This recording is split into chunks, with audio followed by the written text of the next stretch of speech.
अब आगे शाम हो जाती है और अब कुशा और सिया नीचे आते हैं खाना खाने के लिए। राधिका जी मुस्कुराते, सिया तुम ठीक हो? सिया हाँ माँ मैं ठीक हूँ और मुझे भूख भी लगी है।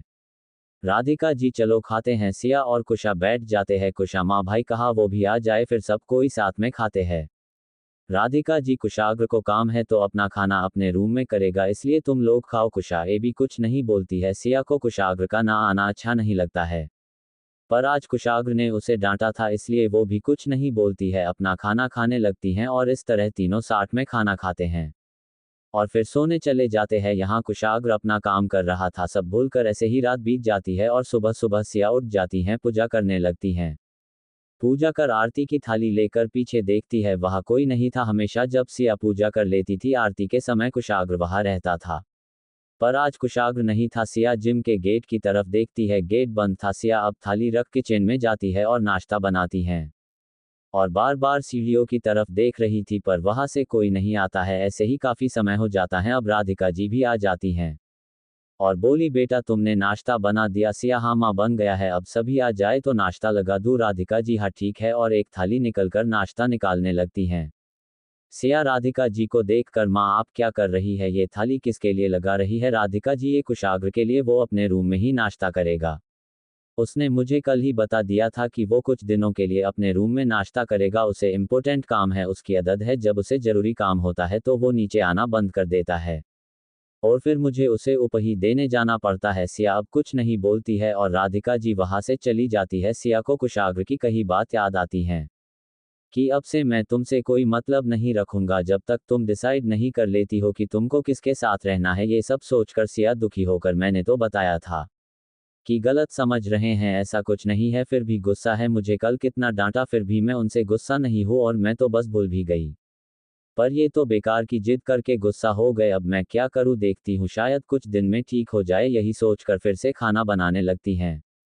यहाँ राधिका जी कुशाग्र के रूम में खाना ले जाती है। कुशाग्र अपना काम कर रहा था। राधिका जी क्या हुआ है, तुझे नाराज है? सिया से कुशाग्र चुपचाप बैठा था, कुछ बोल नहीं रहा था, बस सुन रहा था। राधिका जी अब कुछ बोलोगे भी, ऐसे लैपटॉप को घूरते रहोगे? कुशाग्र माँ ऐसी कोई बात नहीं है, बस कुछ काम है इसलिए बिजी हो और अगले महीने से कॉलेज में पेपर हो रहे हैं, वहाँ भी काम है इसलिए थोड़ा परेशान हूँ और कोई बात नहीं है। राधिका जी माँ तेरी माँ हूँ, सब जानती हूँ, तुम और काम को लेकर परेशान हो, ऐसा हो ही नहीं सकता है। क्या हुआ बताना, तेरा मन हल्का हो जाएगा। कुशाग्र कुछ नहीं माँ, आप बेकार में परेशान हो रही है, अगर कोई बात होती तो मैं आपको जरूर बताता। राधिका जी अच्छा ठीक है मत बता, पर मैं कुछ बोलना चाहती हूँ। कुशाग्र हाँ माँ बोलिए। राधिका जी मुझे नहीं पता तुम क्यों परेशान हो, पर अगर थोड़ा सा भी तुम सिया की गलतियों से परेशान हो तो चाहती हूँ तुम सिया को समय दो। अभी वो एक नरक से निकली है जहाँ हर किसी में उसे दर्द दिया है, वो अभी खुलकर अपनी बातें नहीं बोल पाती है, बोलने में डरती है। उसके लिए ये अलग माहौल है, अपनी माँ से पहली बार अलग रह रही हैं, तो अगर कोई बात उसकी तुमको पसंद नहीं आ रही है या वो कोई गलती कर रही है तो उसे प्यार से समझाना और जहां तक हो सके उसे समझने की कोशिश करना, क्योंकि अब तुम दोनों को एक दूसरे के साथ ही रहना है। इसलिए नाराज हो तो ठीक है, पर नाराजगी को नफरत में मत बदलने देना, उसे पहले सब अपने बीच सब ठीक कर लेना, बाकी तुम खुद समझदार हो। कुशाग्र माँ ऐसा कुछ नहीं, आप परेशान मत हो, मैं आपकी बातों को याद रखूंगा और ऐसा वैसा कुछ नहीं होगा। ये सुन राधिका जी खुश हो जाती है और कुशाग्र के माथे को चूम कर वहां से नीचे आ जाती हैं। यहाँ कुशा भी आ गई थी और दिया कुशा राधिका जी का वेट कर रही थी। अब तीनों साथ में खाना खाते हैं और फिर कुशा और सिया कॉलेज को निकाल जाते हैं। कुशाग्र भी कॉलेज के लिए निकाल जाता है। अब सिया और कुशा क्लास में बैठी थी, तभी वहां अखंड आ जाता है। अखंड सिया को देख में मुस्कुरा देता है और सिया के पास आकर हाय सिया कैसी हो? सिया हल्का सा मुस्कुरा कर ठीक हूँ। अखंड आज भी सिया के बगल में बैठ जाता है।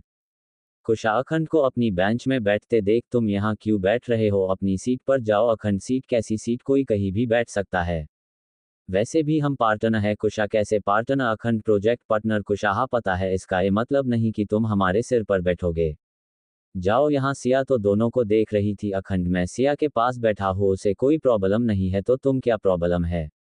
कुशा क्योंकि ये मेरी सीट है और मैं डिसाइड करूंगी कि कौन यहाँ बैठेगा और कौन नहीं बैठेगा, इसलिए निकालो यहाँ से ये सब। सुन अखंड कुशा को घूर रहा था। कुशा मन में अगर भाई इसे सिया के पास देख ले, एल मैं तो इस बेंच से उठा रही हूँ, वो तो इसको इस कॉलेज से गायब करा दे और किसी को पता भी नहीं चले। और अखंड को देख मुस्कुराने लगती हैं। तभी कुशाग्र क्लास में आ जाता है। कुशाग्र को देख सभी अपनी अपनी जगह में बैठ जाते हैं। अखंड सिया के पास से नहीं उठता है, वही बैठा रहता है। कुशाग्र एक नज़र सिया और अखंड पर डालता है पर कुछ नहीं बोलता और बोर्ड के सामने आकर खड़ा हो जाता है और बोला, गुड मॉर्निंग स्टूडेंट। सिया कुशाग्र की आवाज़ सुन कुशाग्र को देखने लगती हैं पर कुशाग्र सिया को इग्नोर कर रहा था। एक नज़र भी सिया को नहीं देखता है और सभी को पढ़ाने लगता है।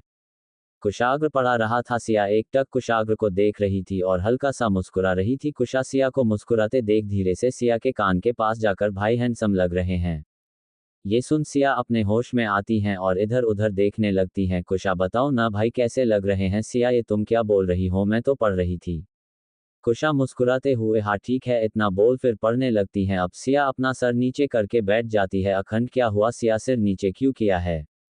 सिया, कुछ नहीं, बस ऐसे ही। अखंड, वो मुझे तुमको कुछ देना था। सिया, क्या। अखंड अपने बैग के कुछ बुक निकलकर सिया के सामने कर देता है और बोला, ये बुक देनी थी, बहुत दोनों से अपने बैग में लिया था तुमको देने के लिए, पर मैं भूल जाता या तुम घर चली जाती थी, इसलिए दे नहीं पता था, इसलिए अभी दे रहा हूँ, कहीं बाद में भूल ना जाऊं। सिया अखंड से बुक ले लेती है और बुक देख मुस्कुराने लगती हैं। वही कुशाग्र ये सब देख रहा था और गुस्से से उसकी मुट्ठी भी बंध जाती हैं और अखंड सिया को घूर रहा था। कुशाग्र आकर अखंड के पास खड़े होकर, तुम दोनों क्या बात कर रहे हो, ये क्लास है, कोई कंट्रेन नहीं कि तुम यहाँ कुछ भी करो। ये सुन सिया तो डर जाती है। अखंड खड़े होकर, सॉरी सर, वो मैं सिया को कुछ बुक दे रहा था और कोई बात नहीं थी। कुशाग्र सिया के हाथ में बुक देखता है जो लव स्टोरी की बुक थी, जिनको देख कुशाग्र का गुस्सा सातवें आसमान पर पहुंच जाता है और घूर कर सिया को देखकर, तुम पढ़ाई पर ध्यान दो, इन सब में नहीं, इतना बोला कर बोर्ड में कुछ टॉपिक लिख देता है और बोला, कल आप सब ये याद करके लाएंगे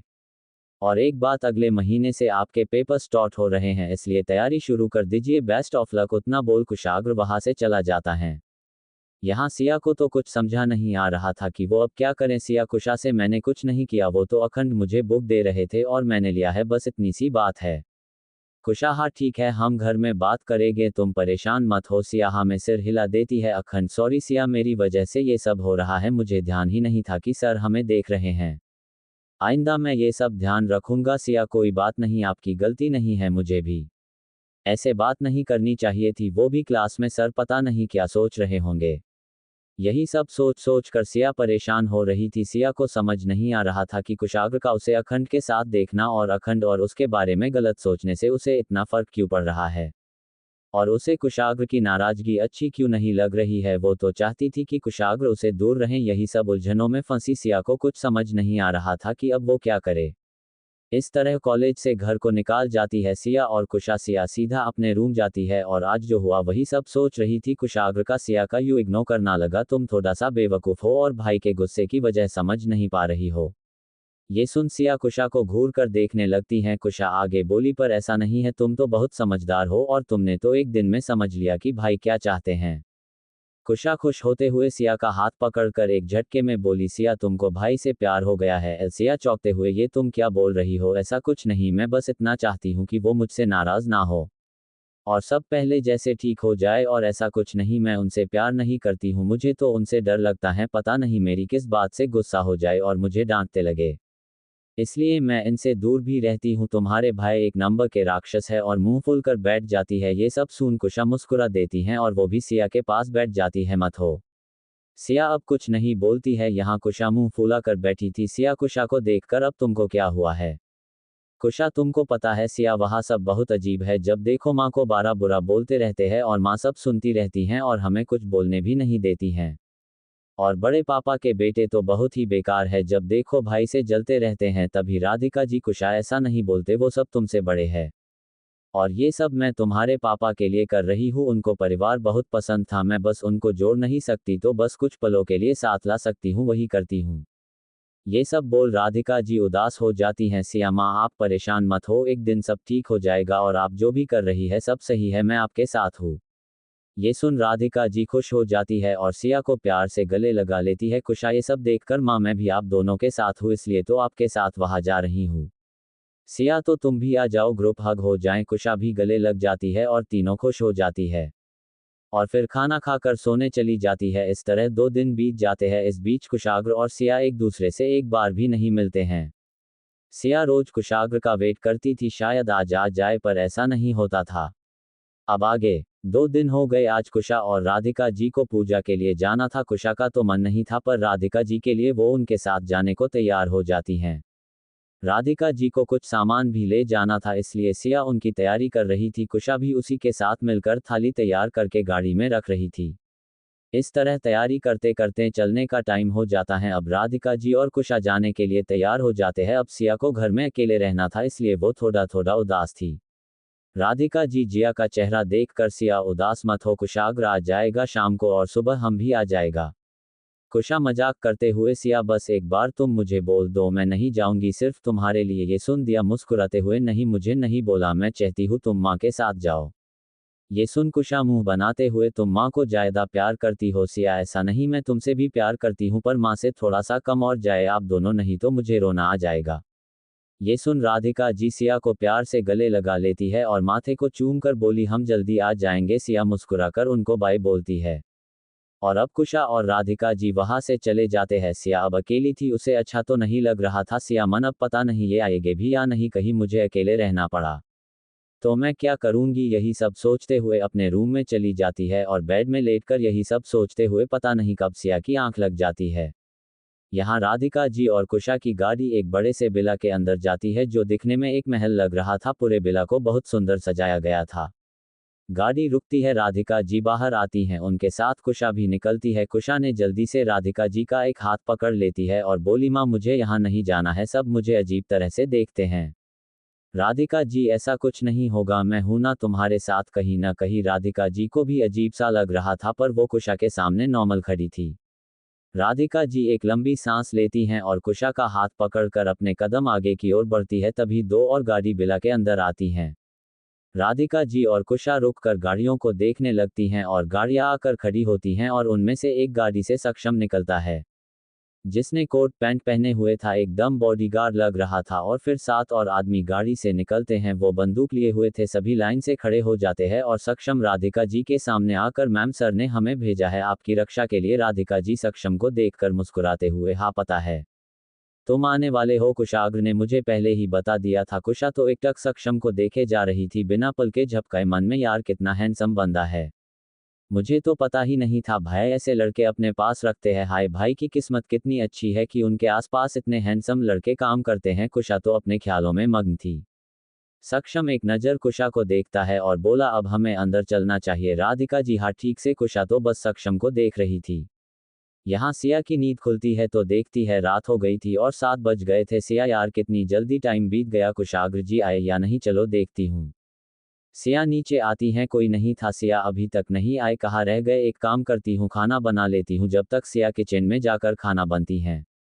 इस तरह अब 8 बज जाते हैं और खान बन गया था और सिया अब हाल में यहाँ से वहाँ घूम घूम कर कुशाग्र का वेट कर रही थी। थोड़ी देर बीत जाते हैं, अब सिया भी थक जाती है।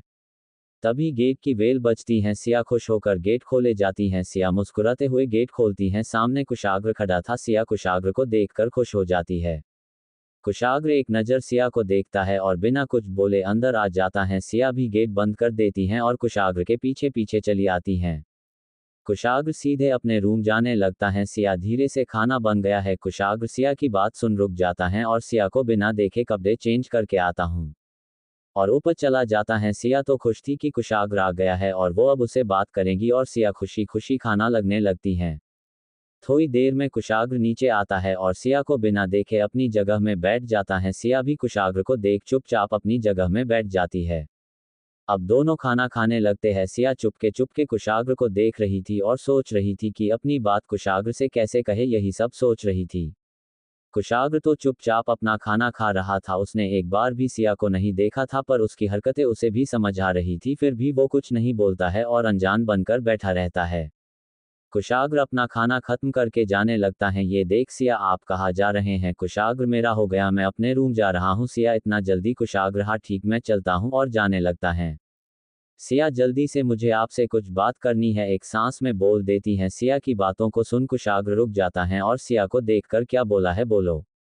सिया, आप बैठिए, मैं बोलती हुए कुशाग्र जाकर सिया के सामने वाली कुर्सी में बैठ जाता है और बोला, हाँ बोलो, क्या बोलना है? सिया कुशाग्र को अपने सामने बैठे देख घबरा जाती कुशाग्र सिया को एक नज़र देखता है फिर खड़ा हो जाता है। सिया चुपचाप नीचे सिर किए हुए बैठी थी। कुशाग्र सिया के पास जाकर उसे अपनी गोद में उठा लेता है। सिया ये आप क्या कर रहे हैं, छोड़िए मुझे। कुशाग्र थोड़ी तेज आवाज में चुप रहो। सिया कुशाग्र की तेज आवाज सुनकर चुप हो जाती है। कुशाग्र सिया को लेकर अपने रूम जाने लगता है। सिया भी रो रो कर थक जाती है, इसलिए वो अब कुशाग्र के सीने में अपना सर रख देता है और अपनी आंखें बंद कर लेती हैं। सिया को आज सुकून था। कुशाग्र का गुस्सा होना सिया को अंदर ही अंदर बेचैन कर रहा था। वो ये सब किसी को बोलना नहीं चाहती थी, पर कहीं ना कहीं सिया के मन में कुशाग्र के लिए फीलिंग थी। बस वो ये सब एक्सेप्ट नहीं करना चाहती थी। पता नहीं किस बात का डर था उसके मन में को वो कुशाग्र से दूर भागती थी, पर कुशाग्र की बेरुखी सिया को अंदर से परेशान कर रही थी। कुशाग्र सिया को लेकर अपने रूम आता है और सिया को धीरे से अपने बेड पर लेटा देता है। कुशाग्र का सिया को बेड में ऐसे लेटाने से सिया की आंखें खुल जाती है और सिया अजीब नज़रों से कुशाग्र को देखने लगती हैं।